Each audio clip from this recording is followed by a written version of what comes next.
আশেপাশে মাজার আছে না? আপনারা জিয়ারতে যান না?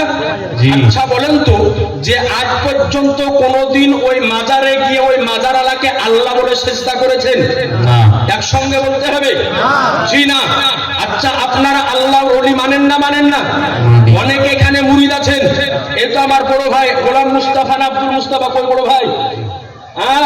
উনি তো বললেন যে উনি হুজুর তাওশিফে মিল্লাতের মুরিদ। আচ্ছা যিনারা আল্লাহর ওলাদের হাতে হাত দিয়ে বায়াত হয়েছেন, ভালো করে অন্তর থেকে ইমানের সহিত উত্তর দেন তো, যে পীরের নিকটে মুরিদ হয়েছেন উনি কি আপনাকে কোনোদিন বলেছেন যে আমাকে সাজদা করো? কোনোদিন বলেছে? জি না। বরং আমরা আল্লাহর ওলিকে সিজদাও করি না, মাজারকে পূজাও করি না, মাজারকে সিজদা করি না, বরং আমরা আহলে সুন্নাত ওয়াল জামাতের মানুষ, আমরা মাজারকে জিয়ারত করি। আর আজ এই নলহাটির স্টেজ থেকে এটাই জানিয়ে দিতে চাই যে মাজারকে জিয়ারত করা, কবরকে জিয়ারত করা নাজায়েজ নয়, মাজারকে জিয়ারত করা হারাম নয়, মাজারকে জিয়ারত করা বেদাত ও শিরক নয়, বরং মাজারকে জিয়ারত করা সাহাবীদের সুন্নাত, মাজারকে জিয়ারত করা তাবে তাবিঈনের সুন্নাত, মাজারকে জিয়ারত করা আইম্মায়ে মুজতাহিদিনের সুন্নাত, মাজারকে জিয়ারত করা আবু বকরের সুন্নাত, মাজারকে জিয়ারত করা ওমরে ফারুকের সুন্নাত, মাজারকে জিয়ারত করা ওসমানে গনির সুন্নাত, মাজারকে জিয়ারত করা শেরে খোদা মাওলায়ে আলী মুশকিলে কুশা হায়দারে কাররারের সুন্নাত, মাজারকে জিয়ারত করা ইমামুল আইম্মা কাশফুল উম্মাহ সিরাজুল উম্মাহ ইমামে আজম আবু হানিফার সুন্নাত, মাজারকে জিয়ারত করা ইমাম শাফিঈর সুন্নাত, মাজারকে জিয়ারত করা ইমাম আহমদ বিন হাম্বলের সুন্নাত, মাজারকে জিয়ারত করা ইমাম মালিকের সুন্নাত, মাজারকে জিয়ারত করা আমার পীরানে পীর দস্তগীর মাহবুবে সুবহানী গাউসে সামদানি কুতুবে রব্বানী মহিউদ্দিন আব্দুল কাদের জালালির সুন্নাত, মাজারকে জিয়ারত করা আমার আলা হযরত আজিমুল বরকত কানজুল কারামাত জালালুল ইস্তিকামাত চতুর্থ শতাব্দীর মহান মুজাদ্দিদ ইমাম আহলে সুন্নাত ইমাম আহমদ রাজা খান ফাজলে বেহলভীর সুন্নাত, মাজারকে জিয়ারত করা সুলতানুল হিন্দ মাইনুল হক খাজা মাইনুদ্দিন চিশতি আজমেরির সুন্নাত, মাজারকে জিয়ারত করা স্বয়ং আমার শাহজাহান চিবাকার মদিনাকে তাজদার আহমদে মুখতার নবীকে সরকার জনজাহানের মালিক মুখতার স্বয়ং আমার নবীর সুন্নাত। নারায়ে তাকবীর, নারায়ে তাকবীর, নারায়ে রিসালাত, নারায়ে রিসালাত, উলামা আহলে সুন্নাত, উলামা আহলে সুন্নাত, নারায়ে তাকবীর।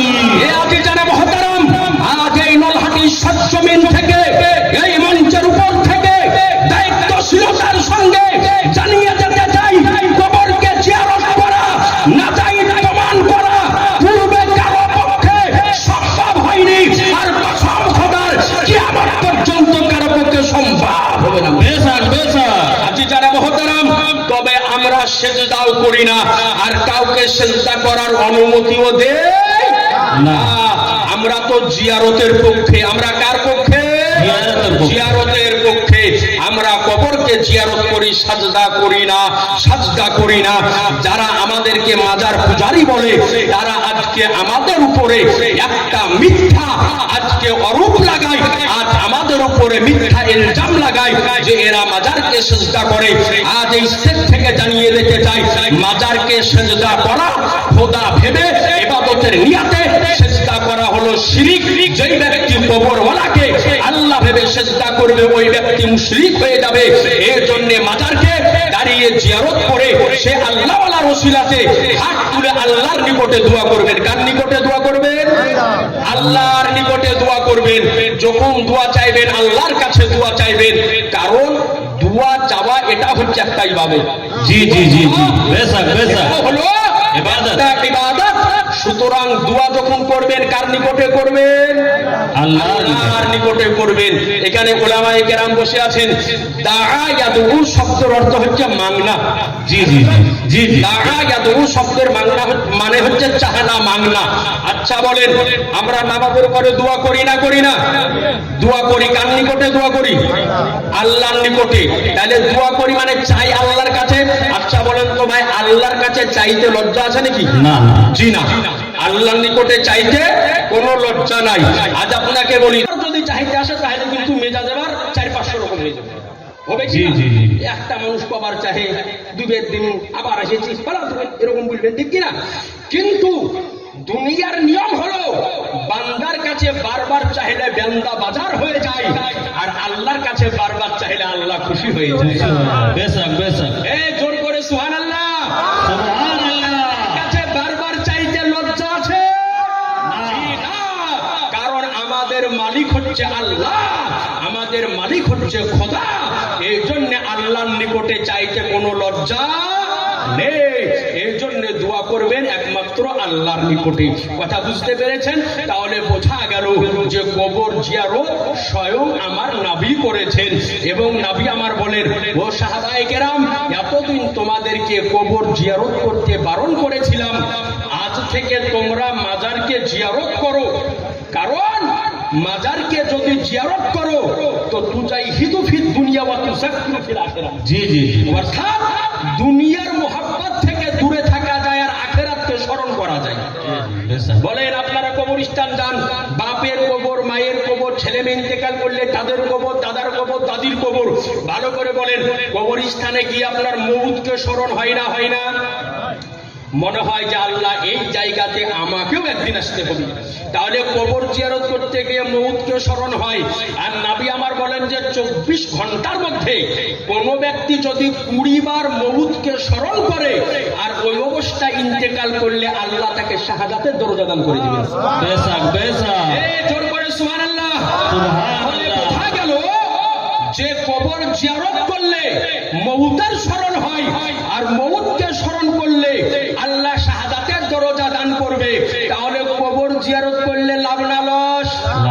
তাহলে লাভ করব না করব না? আচ্ছা বলেন, যেই কাজ নবী বলেছেন ওই কাজ করব না করব না? যেই কাজ নবী করেছেন করব কি করব না? এ আজি জানা মহতারাম, আজ আপনাকে বলতে চাই, ও নবী আমার উহুদের যুদ্ধে যিনারা শাহাদাত বরণ করেছিলেন, তিনাদের কবরকে নবী আমার জিয়ারত করলেন। জি জি, তাদের বেশক। জন্য দোয়া করলেন হাত উঠি। দোয়া করার পরে আজ আপনাকে বলি যে যখন বাপের কবর, মায়ের কবর, আজ সন্তানাদি যদি ইন্তেকাল করে, দাদা দাদি ইন্তেকাল করেছে, তাদের কবর জিয়ারত যখন করতে যাবে তো ওই সময়তে তাদের জন্য আল্লাহর দরবারে হাত উঠিয়ে দোয়া করেন যে আল্লাহ তুমি আমার বাপকে মাফ করো, আল্লাহ তুমি আমার মাকে মাফ করো, আল্লাহ তুমি আমার দাদা দাদি নানা নানিকে মাফ করো। এই জন্য আজ আরেকটা কথা এই জায়গাতে আপনাকে বলে দিয়ে যাই যে আজ আপনারা এখানে অনেক ছেলের বাপ বসে আছেন, অনেক ছেলের মা বসে আছেন, আপনার সন্তান আদিকে কমপক্ষে এতটুকু যোগ্য বানান যাতে করে আপনি মরার পরে আপনার কবরটা জিয়ারত করতে পারেন। জি জি, বেশক। জি, আজ না তো আমরা দেখি, আজ আপনাদের এলাকার খবর বলতে পারবো না, তবে বেশিরভাগ জায়গায় দেখি যে বছরে একবার গায়ের ইমাম সাহেবকে ভাড়া করে নিয়ে গিয়ে দোয়া করে আসে। জি, গায়ের ইমাম সাহেবকে নিয়ে গিয়ে দোয়া করে আসে।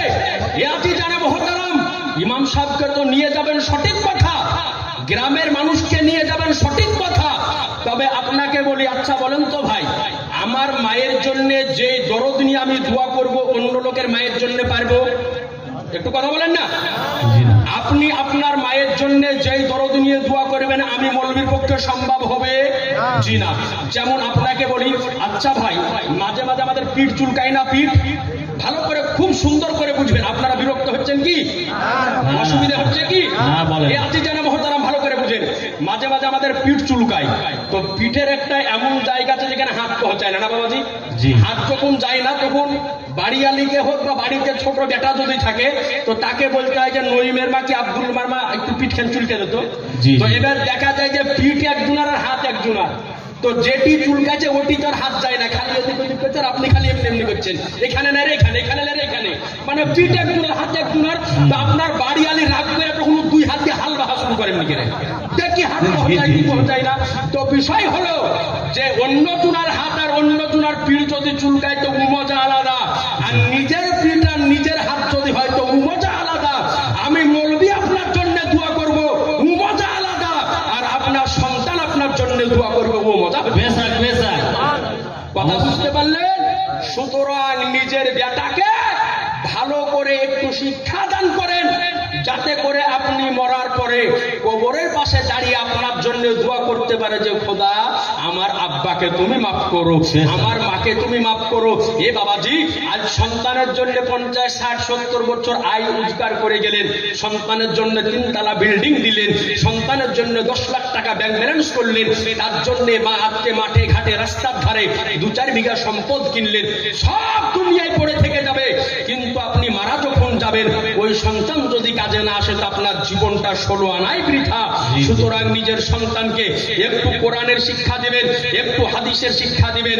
কিন্তু আজ খুব আফসোসের বিষয়, জি আজ খুব আফসোসের বিষয়, যা আজ আমরা আমাদের সন্তান আদিকে আজ আমরা হোস্টেলে রেখে, মেসে রেখে মাসে 10,000, 15,000, 8,000 টাকা দিয়ে আজ বাংলা ইংরেজি জেনারেল শিক্ষায় শিক্ষিত করি।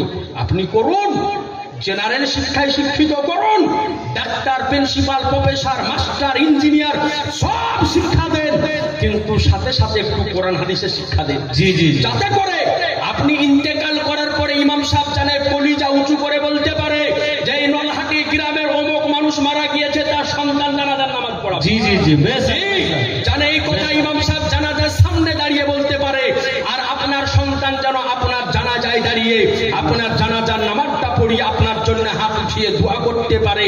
কিন্তু আজ আফসোসের বিষয়, 2-1টা কথা আপনাকে বলে যায় মা বোন, আপনিও ভালো করে আজকে শুনে যান যে আজ বাড়িতে যদি একটা বেটা হয় আর একটা বেটি যদি হয়, তো বেটা এবং বেটি দুজনে যখন একসঙ্গে স্কুল থেকে আসে তো আমরা বেটিটাকে মেরে ধরে মক্তবে মৌলভী সাহেবের নিকটে পাঠাই, আর বেটাটা ব্যাট বল হাতে নিয়ে ময়দানে চলে যায়। বেটিটাকে কেন পাঠাই? ওই বেটিটার বয়স যখন 18 বছর 16 বছর হবে তো রামপুরহাট থেকে এই গ্রামে তাকে বৌমা দেখতে এসে ছেলে পক্ষ জিজ্ঞাসা করবে, মা তুমি কোরআন পড়তে জানো কি জানো না? জিজ্ঞাসা করে না বাবা, তুমি জানো কি জানো না? তখনই মৌলবীর কাছে যেমন করে হোক শিখে চলো, তখনই বলে যে হ্যাঁ জানি, তখন বলে তাহলে সূরা শোনাও, ও আলহামদুলিল্লাহ রাব্বিল আলামিন করে শুনিয়ে দেয়। তো এ আজিজারে মুহতারাম, আপনার মেয়ের আপনি বিবাহ দিলেন, তো ছেলে পক্ষ আপনার মেয়েকে দেখে নিল, কোরআন পড়তে জানে কি জানে না, কিন্তু আপনি যে আপনার মেয়ের জিন্দেগিটা তার বেটার হাতে সঁপে দিবেন, তো ওই ছেলে কোরআন পড়তে জানে কি জানেন আপনি দেখবেন না? অবশ্যই। কিন্তু ওটা আমরা কম দেখি, আমরা দেখি যে ছেলেটা ইনকাম ক হাজার করে। জি জি, যদিও তেতো হয়তো বাস্তব এটাই যে ছেলেটা ইনকাম ক হাজার করে, যদি বলে যে 50,000 মাসে ইনকাম দাঁড়িয়ে পেশাব করে, বলে কোনো ব্যাপার নামের গায়ে করে দিই, তাও ভালো বই মালি আমার লাগবে।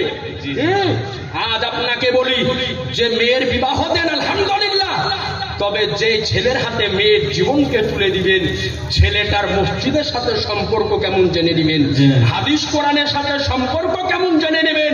কিন্তু আজ বড় আফসোসের বিষয়, কোন যুবক ছেলে যদি দাড়ি রেখে দেয় তার বউ খুঁজে পাওয়া মুশকিল বর্তমান অবস্থা। ঠিক, যদি যুবক ছেলে দাড়ি রাখে তোর বউ খুঁজে পাওয়া মুশকিল গো, ওর বই পাওয়া যায় না। সারা বিটি ছেলেতে বলে যে কি ও বুড়িয়া মানুষ, জি বলে তুই বুড়িয়া মানুষ, ওকে কে বিয়ে করবে?